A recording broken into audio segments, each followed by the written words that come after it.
The following is a true story, believe it or not. It was February of 1973, and I was a student at Clemson University in South Carolina. I was leaving Riggs Hall after an electrical engineering class I was totally lost in. Maxwell's equations? No thanks. I headed back to the Commons for lunch and suddenly heard a male voice shouting on a megaphone, "Hey, Nick, don't dig it up. It's a national shrine." Kinda odd in the middle of a day of classes. I rounded the corner, and there was a commotion at Fort Hill Mansion. John C. Calhoun, the seventh Vice President of the United States, lived there from 1825 to 1850. It is now a museum. We were told that a film crew was going to be shooting a movie of some kind. I wasn't interested in a documentary, but that's not exactly what it was. It was a feature Hollywood film with big stars. I looked up at the front of the mansion, and there was a scaffold erected. On the platform were two guys and a camera. The guy doing the talking seemed familiar. I did a double take, and another. And then it hit me. The man I was looking at was Elmer Gantry, and the Birdman of Alcatraz. You might know him by his real name, Burt Lancaster. I was looking straight at one of Hollywood's most iconic actors. He was 20 feet away, and I remember it like it was yesterday. He was filming The Midnight Man. Welcome back to Review Lens, released in 1974, directed and produced by Burt Lancaster, who also stars alongside Susan Clark, Harris Yulin, and Cameron Mitchell. It's not a straight Western, but it carries the moral weight and lonely bitterness of one. This is a murder mystery, a small town, a bloody crime, and a man called Slade clinging to what's left of his code. Burt Lancaster plays Jim Slade, a former Chicago cop just paroled after serving a prison sentence for shooting his wife's lover. Now he's trying to rebuild, quietly, anonymously. He lands a job at a small college in South Carolina, night watchman. That setup already tells you he's a man expected to stay in the shadows. No drama, no daylight, until a local college student turns up murdered. From there, Slade's instincts kick back in. He starts asking questions he's not authorized to ask. He leans into instincts that never really went away. And one by one, the layers of the town peel back. This isn't a simple whodunit.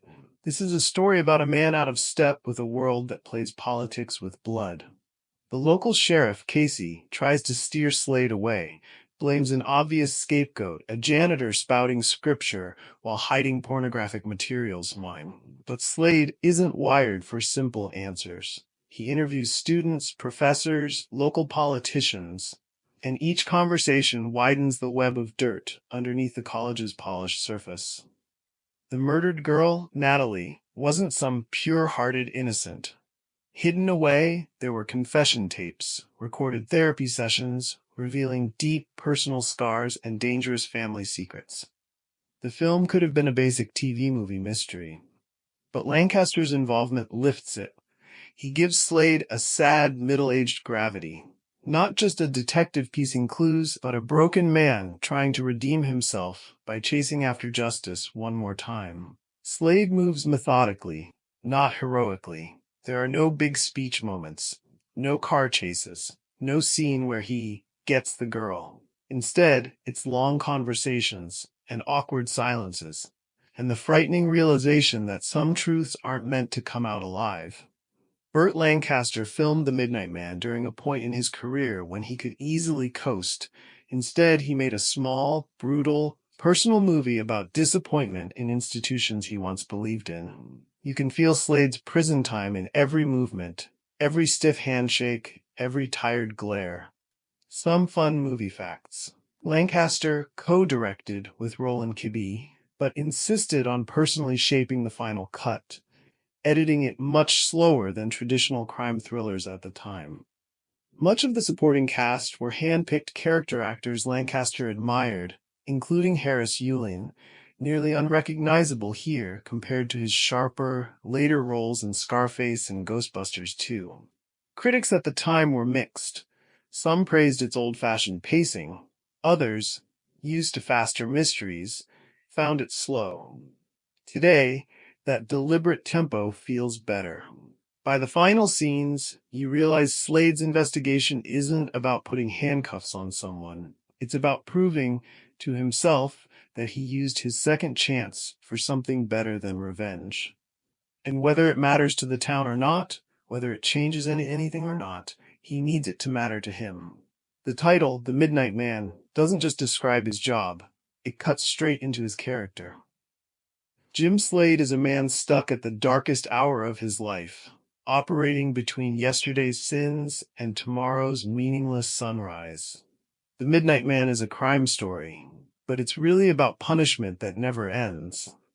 And all of us can only hope that one day we can look up and see the Birdman of Alcatraz on a scaffold right in front of us. That's it for The Midnight Man. Leave a comment and let's discuss it. Thanks for watching, and don't forget to like, share, and subscribe for more reviews and deep dives into great movies. As always, see you on the next one. Save us a balcony seat and extra butter on the popcorn.